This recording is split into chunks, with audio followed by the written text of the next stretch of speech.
Berdoalah kepada Allah dalam keadaan kita merasakan kita sangat hina dengan Allah.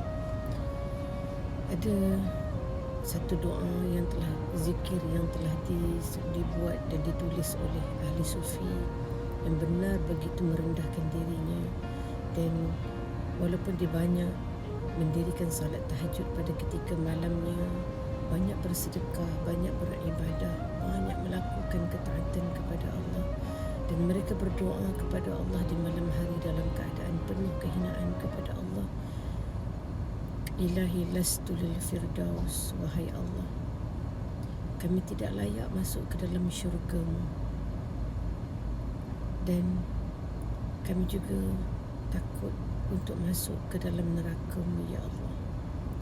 Itulah doa orang-orang yang merasakan kehinaan dalam diri mereka walaupun mereka banyak beribadah kepada Allah.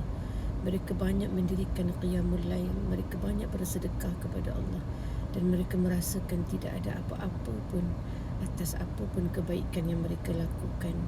Jadi untuk diri kita, selalulah merasakan apa sahaja yang kita lakukan kebaikan itu tidak ada apa-apa pun, dan kita sentiasa merasa hina.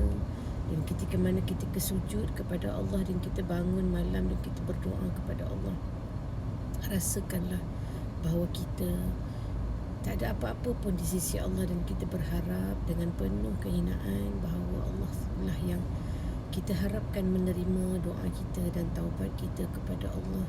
Jangan sekali merasakan diri kita baik ataupun diri kita ada apa-apa pun kebaikan untuk dilihat oleh Allah.